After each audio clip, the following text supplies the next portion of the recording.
우리나라에서 우리나라 사람들이 가장 존경하는 인물 조사를 했더니 2등이 세종대왕이고 1등이 누구일까요?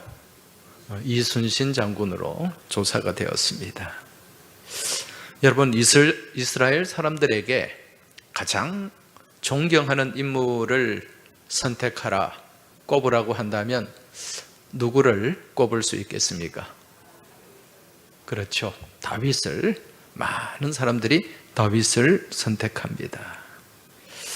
다윗이 왕으로 다스리는 동안 이스라엘은 아주 강력한 국가였고, 또 주변에 그 어느 나라도 이스라엘을 넘보지 못했습니다. 그리고 이스라엘이 또 많은 영토를 확장했고, 또 주변의 많은 나라들이 이스라엘에게 조공을 갖다 바쳤습니다. 그래서 다윗의 시대는 군사, 정치, 경제, 외교 모든 면에서 탁월했던 시대였던 것입니다.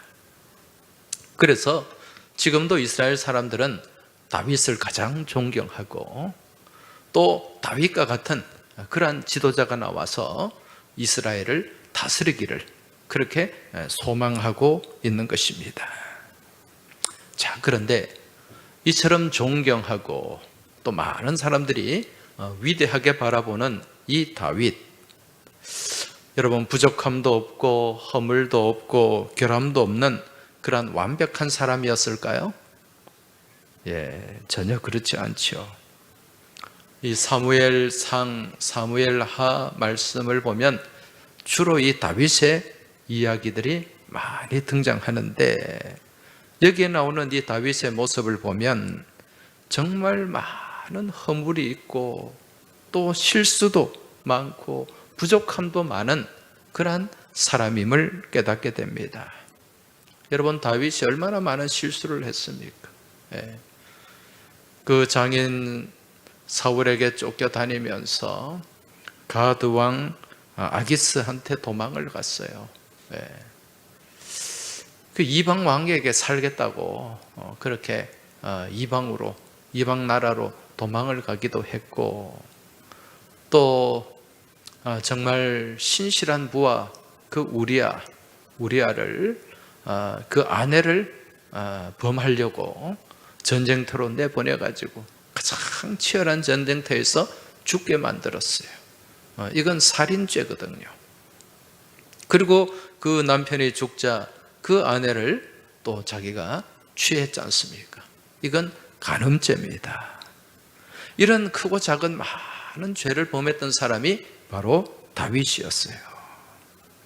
근데 우리가 여기서 궁금한 게 있는데, 하나님께서는 왜 이처럼 허물도 많고 실수도 많은 이 다윗을 끝까지 사용하셨을까? 왜 하나님께서는 이 다윗을 이스라엘 왕국의 가장 핵심적인 인물로 들어 쓰셨을까? 이런 질문을 우리가 하게 된다는 거죠. 오늘 우리가 읽은 본문의 말씀도 그러한 질문을 갖게 하는 내용 중에 하나입니다. 그게 무엇인가? 바로 다윗이 행했던 인구조사였어요. 여러분, 우리도 요즘 이 시대에도 인구조사를 하지 않습니까? 인구조사를 하는 게 이게 나쁜 일인가요? 인구조사를 하는 자체는 나쁜 일은 아닙니다. 그런데 그 의도가 중요한 거예요. 의도. 왜 인구조사를 하려고 하는가? 여러분, 고대 사회는 이 사람의 숫자가 곧 무엇이냐? 그 나라의 힘이었습니다. 이 인구의 숫자가 그 나라의 국력이었다는 거예요. 따라서 다윗은 지금까지 자기가 이 왕으로 또 정치 인생을 걸어오면서 인생 말년에 한번 뭔가 이렇게 참 사람들한테 과시하고 드러내고 싶은 마음이 들었던 것 같아요. 그래서 내가 이 나라를 다스리고 통치하는 동안 얼마나 이 나라가 부강해졌는가, 얼마나 강해졌는가, 이걸 한번 사람들에게 내세우고 싶었던 거죠. 그래서 인구조사를 명령하게 된 것입니다. 여러분, 지금까지 다윗은 어떤 삶을 살아온 사람이죠? 철저하게 누구를 의지했습니까? 하나님을 의지했어요. 철저하게 하나님을 신뢰하고 하나님을 의지하고 모든 것을 하나님께 여쭙는 삶을 살았어요. 하나님만 바라보는 삶이었다는 거죠. 그런데 지금 이 다윗이 지금 이 인생의 말년에 인구조사를 하는 그 저변에는 무엇이 깔려 있는가? 지금 내게 하나님 외에도 내가 의지하고 내가 내세우고 내가 붙잡고 자랑할 만한 것이 생겼다. 그런 생각이 그 저변에 깔려 있는 거예요. 여러분, 지금 이 인구조사는 하나님과의 신뢰의 문제였고 하나님을 향한 순종의 문제였습니다. 그래서 하나님이 이 다윗의 생각과 태도를 악하게 보신 거예요. 이 다윗 곁에서 늘 다윗을 돕던 사람, 그 군대 장관, 군사령관 요압이라는 인물이 있습니다. 다윗이 이 요압에게 인구조사를 명령했어요. 요압이 가만히 보니까 이게 다윗이 평소 하던 말과 행동하고 좀 다른 거예요. 그래서 이 요압이 이 인구조사를 철회할 것을 얘기를 합니다. 사무엘하 24장 3절을 보면 이런 말씀이 나옵니다. 요압이 왕께 아뢰되 이 백성이 얼마든지 왕의 하나님 여호와께서 100배나 더하게 하사 내 중 왕의 눈으로 보게 하시기를 원하나이다. 그런데 내 주 왕은 어찌하여 이런 일을 기뻐하시나이까 하되. 자, 이 말씀을 그대로 보면 뭔가 조금 헷갈려요. 조금 쉽게 번역을 하면, 왕이시여, 하나님께서 이 백성을 100배나 더 많게 하신 것을 왕이 보시기를 원합니다만 왕께서는 왜 이런 일을 하려고 하십니까? 하지 말라는 얘기죠. 지금 왕께서는 왜 하나님이 싫어하시는 일을 하려고 하십니까? 이런 만류입니다. 근데 다윗이 이 말을 들었습니까? 듣지 않았습니까? 듣지 않았어요. 오히려 인구조사 이 일을 더 강하게 재촉합니다. 그 뒤에 나오는 말씀을 보면 왕의 명령이 요압과 군대 사령관들을 재촉한지라, 그렇게 말씀합니다. 여러분, 하나님 앞에 정말 신실했던 다윗, 정말 하나님 보시기에 귀한 믿음의 사람이었던 다윗, 이 다윗이 지금 왜 이처럼 하나님이 싫어하는 일을 하려고 했을까? 여러분 한번 생각해 보시기 바랍니다. 왜 지금 이 신실했던 다윗이 하나님이 싫어하는 일, 이 일을 하려고 합니까? 그 마음속에 무엇이 찾아온 거예요? 교만이 찾아온 거예요. 그 교만과 함께 누가 충동질을 했는가? 사단이 충동질을 했어요. 역대상 21장 1절 말씀, 이 역대상에 보면 이 평행복문 같은 내용을 또 다루는 말씀이 나와요. 역대상 21장 1절에 보면 사단이 일어나 이스라엘을 대적하고 다윗을 충동하여 이스라엘을 계수하게 하니라. 그렇게 말씀하고 있습니다. 누가 일어났다고요? 사단이 일어났어요. 다윗을 충동했다는 거죠. 여러분, 사람의 마음속에 교만이 싹트면은, 교만이 생기게 되면 그 마음 가운데 틈이 생깁니다. 균열이 일어나요.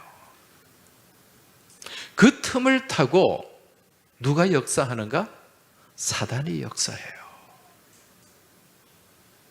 우리가 하나님과의 관계도 여러분, 믿음이 굳건한 믿음 안에서 여러분 하나님과의 관계가 견고해지는 줄 믿으시기 바랍니다.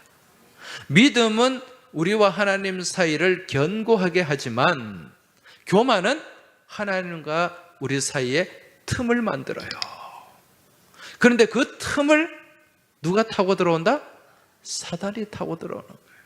그러면서 더 충동질을 하고 사단이 노력을 하게 된다는 것입니다. 그래서 이 마귀라는 존재는 항상 무엇을 타고 오는가? 틈을 타고 온다는 것, 이걸 우리가 잊지 말아야 돼요. 그 틈을 타고 들어와서 분열시키는 거예요. 쪼개버리는 거예요. 나누어버리는 거예요. 그래서 디아볼로스라는 말이 분열시키는 자라는 그 의미가 여기에 담겨 있는 것입니다. 지금 다윗은 이 마음에 교만하니까 하나님과의 틈이 생겼고 그 틈을 타고 마귀가 격동하는 거예요. 격동시키는 거예요. 그래서 이 인구조사라는 그러한 교만한 또 일을 하게 됩니다. 결국 그게 누구의 진노를 불러오게 되었다? 하나님의 진노를 불러오게 되었다는 것입니다. 자, 다윗이 이제 인구조사를 했습니다. 해봤더니 어떤 결과가 나와요? 저기 북쪽에 있는 이스라엘 지파, 거기에 보니까 이 칼을 들만한 자, 나가서 싸울 만한 자가 80만 명이나 돼요. 80만 명. 이쪽 남쪽에, 유다 쪽에 있는 또 이 칼을 들고 싸울 만한 사람이 50만 명. 도합 몇만 명입니까? 130만 명. 여러분, 이거 엄청난 거예요. 130만 명 대군이 있다는 게. 지금 우리나라의 군인이 몇 명입니까? 지금 50만 명이 안 될 거예요, 아마. 이 군인 수가 자꾸 줄어가지고. 예. 이 100만, 130만 명의 군인이라는 것은 굉장한 숫자입니다. 이때 이것을 본 다윗의 마음이 얼마나 자랑스럽고 얼마나 뿌듯했겠습니까? 근데 문제는 이것을 하나님은 기뻐하신다, 기뻐하지 않는다? 기뻐하시지 않는다는 거예요. 여러분, 다윗은 본래 어떤 사람이었습니까? 다윗은 본래 모든 구원하심이 하나님께만 있다는 것을 믿는 사람이었어요. 구원하심이 하나님께만 있다는 것을 믿고 물맷돌과 막대기만 들고서 거인 골리앗을 향해 달려갔던 믿음의 사람이 바로 다윗이었어요. 철저하게 하나님만 신뢰하고 하나님만 의지했던 사람이 다윗이었습니다. 막대기 하나, 물맷돌만 들고 달려갔던 다윗이에요. 그런데 지금 다윗의 손에 너무 많은 것이 들려져 있어요. 북쪽 지파와 남쪽 지파를 합해가지고 모두 130만 명의 대군이 그 손에 들려져 있는 거예요. 얼마나 뿌듯했겠습니까? 얼마나 만족스러웠겠어요? 얼마나 내세우고 자랑하고 싶었겠습니까?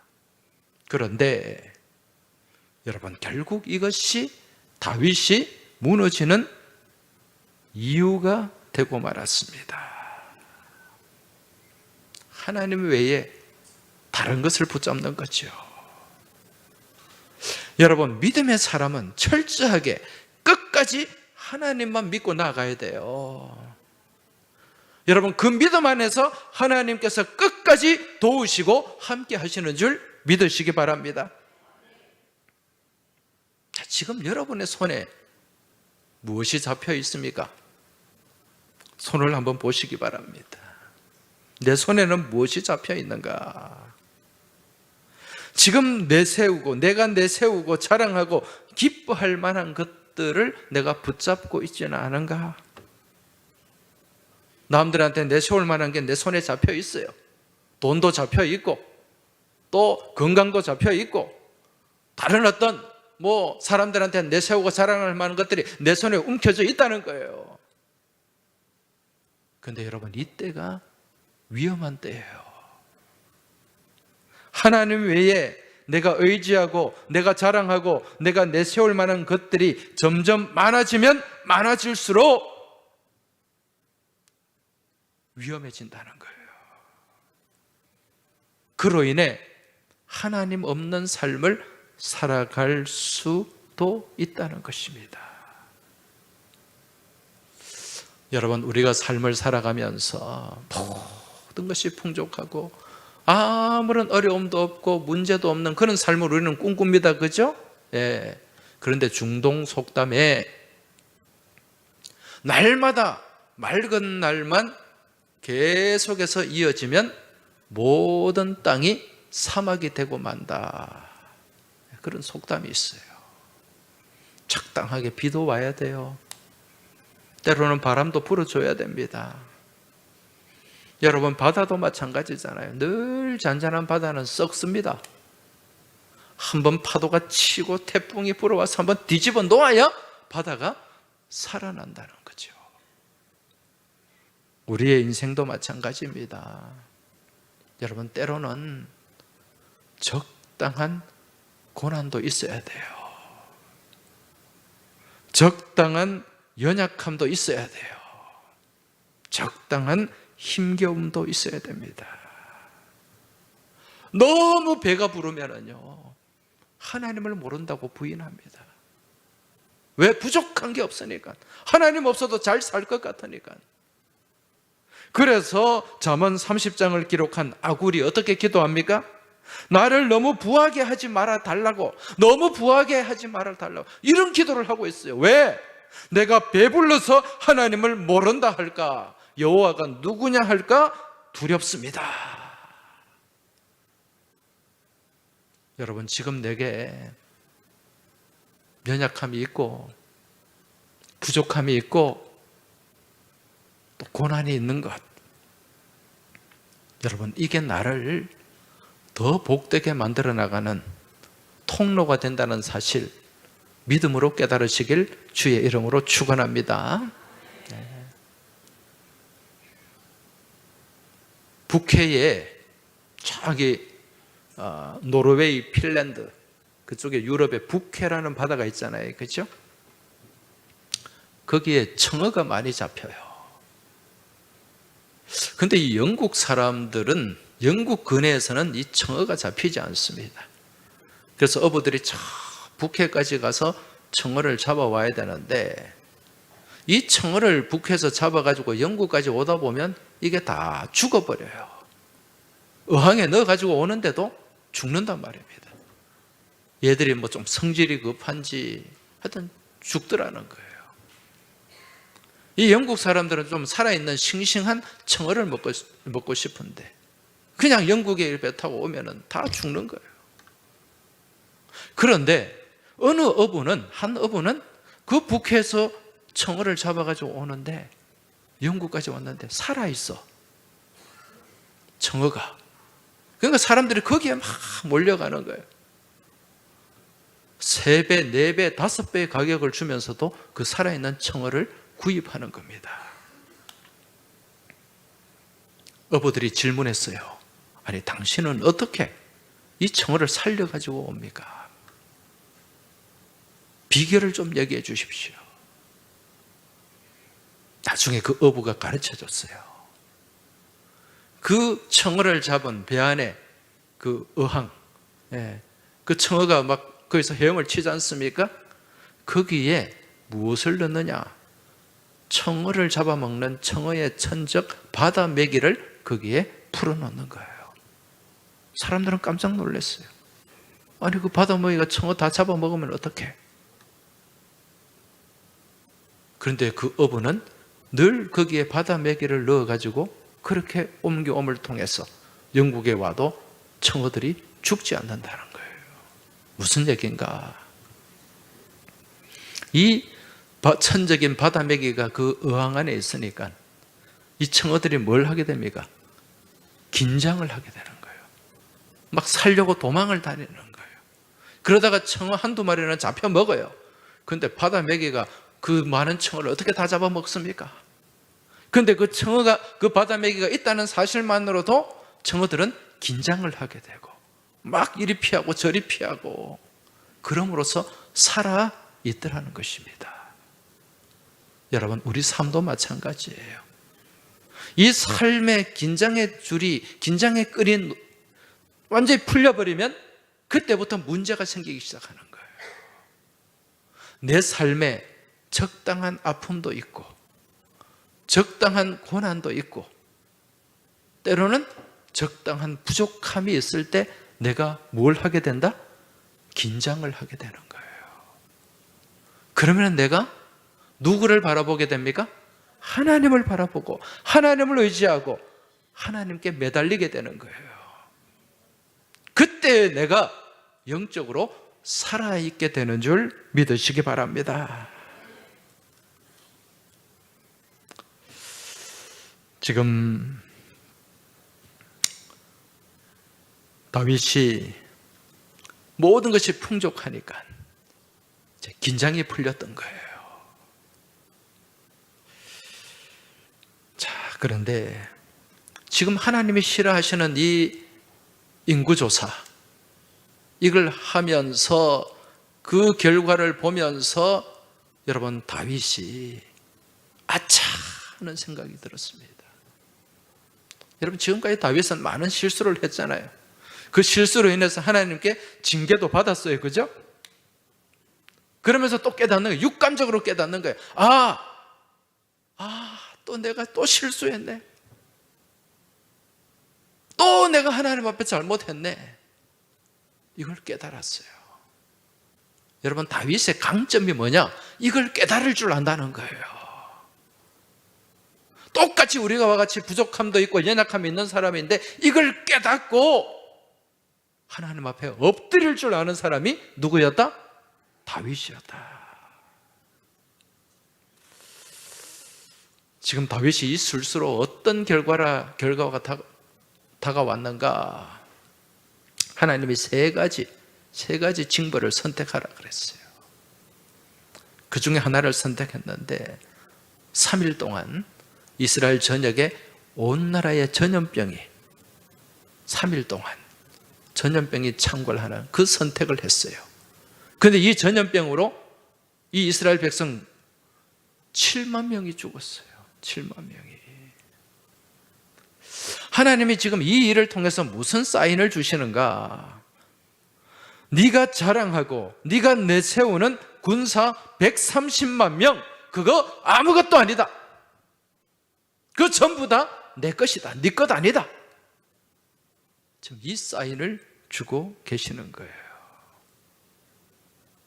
근데 하나님이 이러한 다윗의 잦은 실수에도 불구하고 다윗을 끝까지 사용하신 이유, 여러분, 그 이유가 어디에 있을까요? 제가 말씀드렸잖아요. 다윗은 무엇을 할 줄 아는 사람이었다? 회개를 할 줄 아는 사람이었어. 그냥 후회가 아니라 하나님 앞에 전심으로 진정으로 회개할 줄 아는 사람이었어요. 다윗은 지금 이 실수를 범하고 다시 하나님 앞에 엎드리게 됩니다. 그 내용이 사무엘하 24장 10절의 말씀입니다. 사무엘하 24장 10절 말씀 보시면 다윗이 백성을 조사한 후에 그의 마음에 자책하고 다윗이 여호와께 아뢰되 내가 이 일을 행함으로 큰 죄를 범하였나이다. 여호와여, 이제 간구하옵나니 종의 죄를 사하여 주옵소서. 내가 심히 미련하게 행하였나이다. 여러분, 지금 다윗이 하나님 앞에 무엇을 하고 있습니까? 철저하게 회개하고 있어요. 그 마음에 자책하고 그 마음으로 자신을 막 그냥 채찍질하는 거예요. 내가 하나님 앞에 또 죄를 범했습니다. 너무도 큰 죄를 범했습니다. 하나님 살려주십시오. 이 종의 죄를 사하여 주옵소서. 이렇게 회개하면서 이 다윗이 하나님 앞에 무엇을 했습니까? 회개의 제단을 쌓았어요. 그냥 말로만 회개하는 것이 아니라 하나님 앞에 속죄의 제단을 쌓았다는 것입니다. 이때 하나님께서 선견자 갓을 보내주셔서 여부수 사람 아라우나의 타작마당에서 여호와를 위하여 제단을 쌓게 명령하셨어요. 다윗은 그 명령을 받들어서 아라우나의 타작마당으로 올라갑니다. 여러분, 이 사무엘서 말씀에는 아라우나 이렇게 나오죠. 또 역대기의 말씀에 보면은 오르난 이렇게 나옵니다. 그죠? 같은 사람이에요. 오르난의 타작마당, 아라우나 타작마당.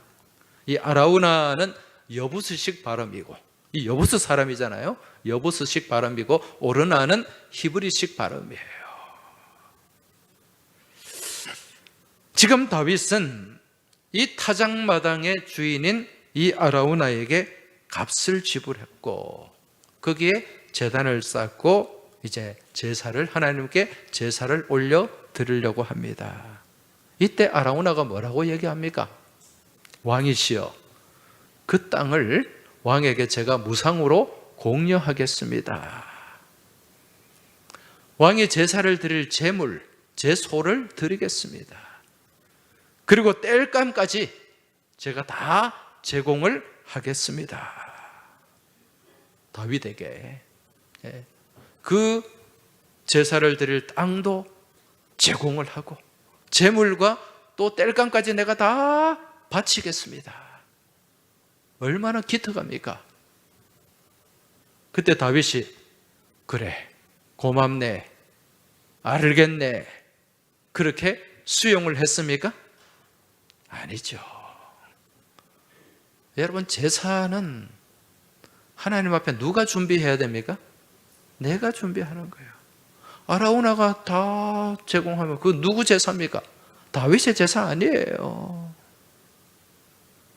그래서 다윗은 그 땅에 마땅한 값은 50세겔을 지불하고 그 땅을, 타작마당을 사게 됩니다. 그리고 제물을 사서 거기에 제단을 쌓고 번제를 드리고 화목제를 하나님 앞에 드렸습니다. 그리고 그 지역, 그 모리아산 쪽인데 모리아산을 금 600세겔을 사서 600세겔로 그 땅을 사서 하나님 앞에 바쳤습니다. 여러분, 그 결과 어떤 일이 일어났는가?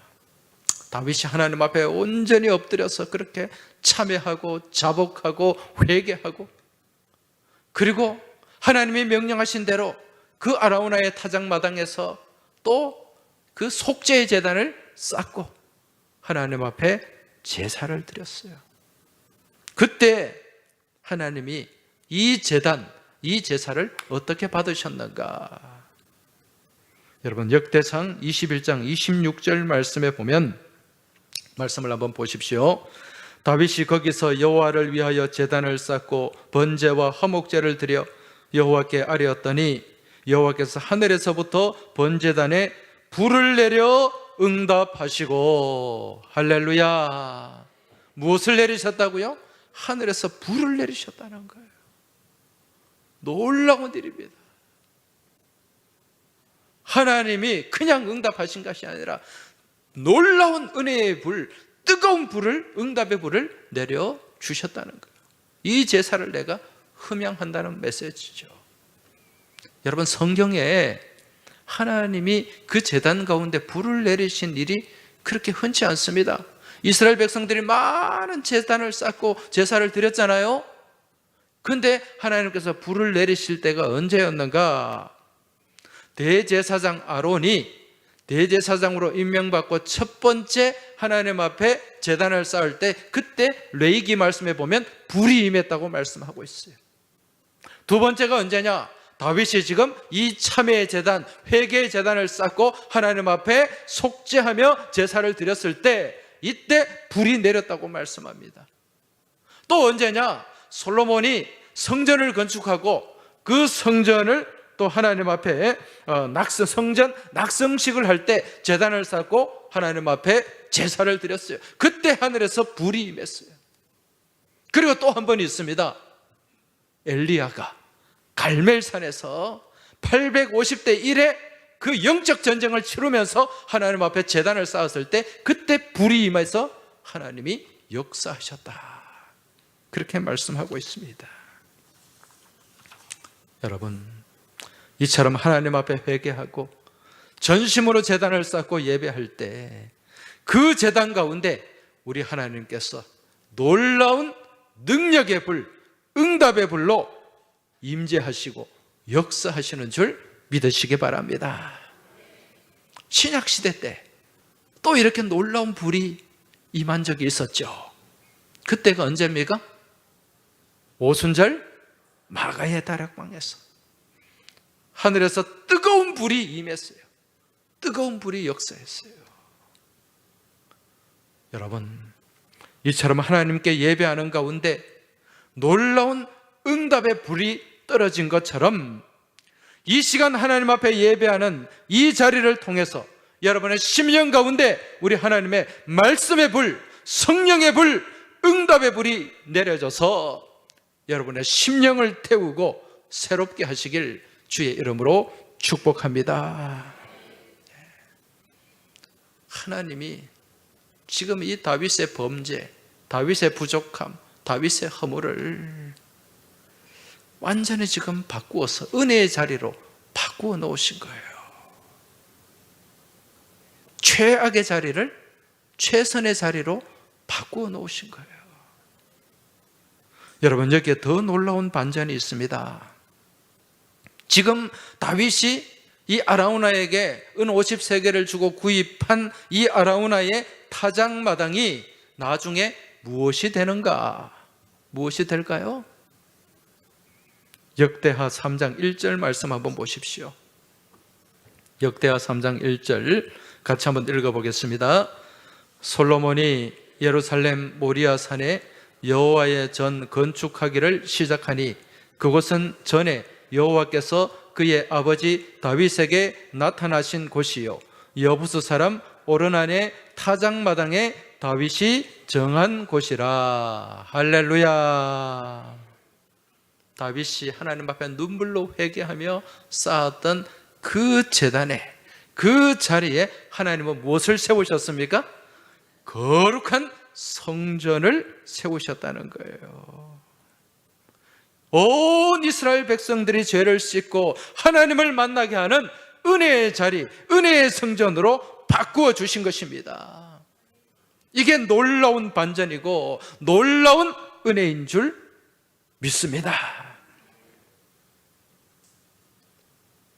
사랑하는 교회 여러분, 지금 우리 하나님께서는 오늘도 우리 삶 가운데 이러한 반전의 하나님, 역전의 하나님으로 역사하시고 우리와 동행하시는 줄 믿으시기 바랍니다. 우리가 살아가면서 실수할 때가 얼마나 많아요. 하나님 앞에 부족함과 허물을 드러낼 때가 얼마나 많습니까? 여러분, 그럼에도 불구하고 하나님은 그 실수와 허물 또 부족함을 다 뒤로 하시고 하나님을 바라보고 하나님을 의지하고 하나님을 소망하며 회개하며 눈물로 기도하며 나아가는 그 백성의 손을 붙잡아 주시고 여러분, 그 자리를, 그 실수를, 그 부족함을 은혜의 통로, 축복의 통로로 바꾸어 주시는 줄 믿으시기 바랍니다. 지금도 하나님은 이러한 은혜로 우리와 함께하고 계세요. 우리의 실수와 우리의 부족함과 우리의 허물까지 주님은 다 품어주시고 오히려 그것을 하나님 앞에 눈물로 회개하고 하나님 앞에 전심으로 제단을 쌓고 예배할 때 여러분, 그 자리를 은혜의 자리로 바꾸어 주시는 좋으신 하나님이 바로 우리 하나님이신 줄 믿으시기 바랍니다. 이 시간 이처럼 좋으신 하나님, 이 좋으신 하나님을 우리가 고백하면서 하나님 앞에 찬송 드리겠습니다. 좋으신 하나님, 좋으신 하나님, 참 좋으신 나의 하나님, 좋으신 하나님, 좋으신 하나님, 좋으신 하나님, 참 좋으신 나의 하나님. 우리의 기도를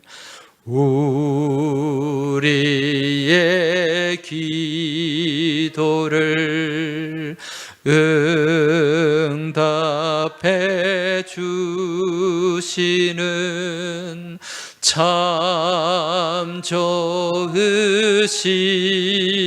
나의 하나님. 우리의 기도를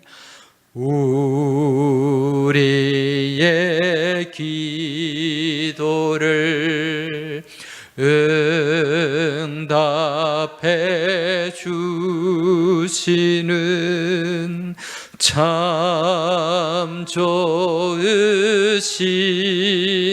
나의 하나님.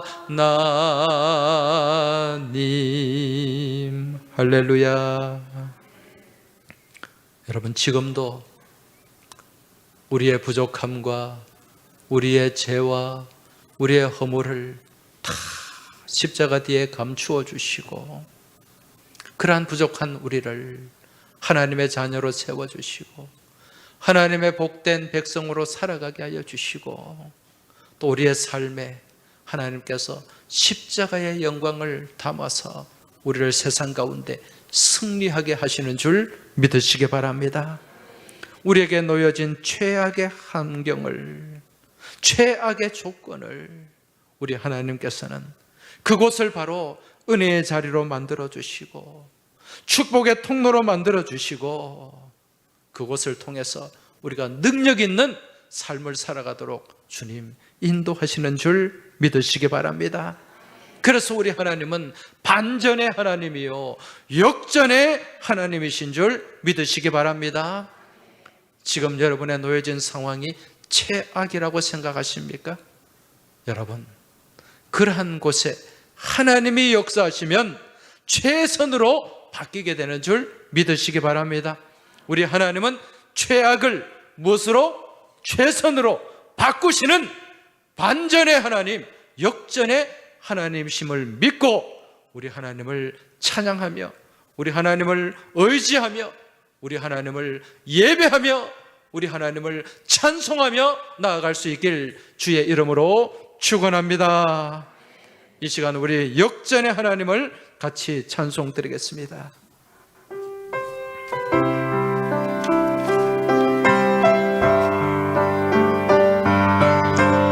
아무리 힘들어도 어려워도 기도를 멈추지 마시기 바랍니다. 예배를 멈추지 마시기 바랍니다.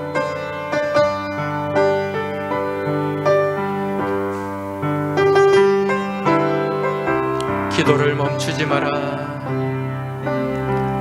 기도를 멈추지 마라. 눈앞의 상황이 마음을 눌러도 원망치 마라. 원망치 마라. 너의 입을 지켜라.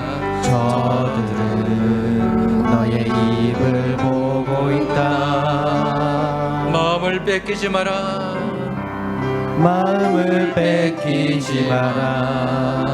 내가 널 도우지 않는단 소리에 너의 모든 게 불리해도 너는 기도를 계속해라. 너 기도를 멈추지 마라. 내가 너의 그 모든 상황을 바로 역전시키리니. 너 기도를 멈추지 마라. 내가 잠시도 쉬지 않고 모든 걸 지켜보고 있으니. 너 기도를 멈추지 마라. 너 기도를 멈추지 마라. 내가 너의 그 모든 상황을 바로 역전시키리니. 너 기도를 멈추지 마라. 내가 너의 그 모든 상황을 바로 역전시키리니. 너 기도를 멈추지 마라. 내가 잠시도 쉬지 않고 모든 걸 지켜보고 있으니. 바로 역전되리라. 바로 역전되리라. 바로 역전되리라. 바로 역전되리라. 이 시간 오늘 우리가 나누고 받은 말씀을 가슴에 담고 또 깊이 묵상하면서 내 안에 고난이 있고 내 안에 아픔이 있고 내 안에 여러 가지 문제가 있을지라도 나를 사랑하시고 나를 인도하시고 나와 함께 하시는 우리 하나님이 이 상황을 반전시키고 이 상황을 역전시켜 주신다는 그 믿음의 고백을 가지고 같이 기도하며 나아가겠습니다. 내가 하나님을 향한 그 믿음 안에서 기도를 멈추지 않고 또 악한 마귀 사단에게 또 마음을 뺏기지 않고 내가 예배의 제단을 놓치지 않는 그러한 굳건한 믿음의 삶을 살아가게 하시고 그러한 믿음 안에서 내 삶을 역전시켜 주옵소서. 내 삶에 놀라운 믿음의 반전이 일어나게 하여 주옵소서. 이 시간 우리 하나님 앞에 간절한 마음으로 소망하며 우리 같이 합심하여 통성으로 기도 드리겠습니다. 주여 한번 외치고 같이 기도 드리겠습니다. 주여! 하나님 아버지 감사합니다. 오늘 이 주일 아침에 저희를 하나님의 성전으로 불러 모아주시고 저희가 하나님의 말씀을 붙잡게 하시고 그 말씀을 듣게 하시고 이 말씀 가운데 살아갈 용기를 주시니 감사를 드립니다. 아버지 하나님, 저희가 저희 삶 가운데 그 어떤 어려움이 있고 그 어떤 고난이 있고 그 어떤 아픔이 있을지라도 주님 거기에 주눅들지 않게 하여 주시고 거기에 좌절하지 않게 하여 주시고 저희가 무너지지 않게 하여 주옵소서. 우리의 부족함과 우리의 허물과 우리의 죄악까지도 은혜의 통로로 은혜의 자리로 바꾸어 주시고 새롭게 만들어 가시는 우리 하나님을 바라보고 의지하고 신뢰하며 나아갑니다. 아버지 하나님, 그러한 은혜 안에서 그러한 믿음 안에서 우리의 삶을 새롭게 하여 주시고 지금 저희가 비록 고난의 자리, 낙심의 자리, 어려운 문제의 자리에 휩싸여 있을지라도 하나님 믿음으로 이겨내게 하여 주시고 우리 하나님께서 역사하여 주셔서 이것을 역전시켜 주시고 반전시켜 주시고 승리의 자리로 우리를 인도하여 주시옵소서. 그래야 날마다 주님 손 붙잡고 주님 십자가 붙잡고 승리를 합창하며 나가는 우리 모든 믿음의 권속들이 다 되게 하여 주시옵소서. 하나님 아버지, 날마다 부족함과 실수와 허물투성이인 저희들 주님께서 외면하지 않으시고 끝까지 저희의 손을 붙잡아 주시고 이끌어 주시고 인도해 주신 은혜에 감사를 드립니다. 아버지 하나님, 저희들의 그 실수의 자리, 허물의 자리를 우리 하나님께서는 오히려 믿음 안에서 반전시키시고 그것을 은혜의 자리로 축복의 통로로 바꾸어 주시는 분인 줄로 믿습니다. 지금 저희들의 삶 가운데 여러 가지 문제도 있고 어려움도 있고 고난도 있습니다. 이러한 고난과 시험까지도 우리 하나님께서는 역전시켜 주시고 반전시켜 주셔서 최악을 최선으로 바꾸어 주시는 분임을 믿습니다. 주님, 이 시간 가지고 나온 모든 기도 제목을 하나님 앞에 내려놓사오니 주님, 저희의 어렵고 힘들고 문제투성이인 저희들의 삶을 최악에서 최선으로 바꾸어 주시고 옮겨 주시고 승리하게 하여 주시옵소서. 이번 한 주간에도 이 믿음 안에서 승리의 주님을 합창하며 우리 주님 안에서 날마다 승리의 길을 걸어가는 저희 모두가 되기를 소망하며 예수님 이름으로 기도하옵나이다. 아멘.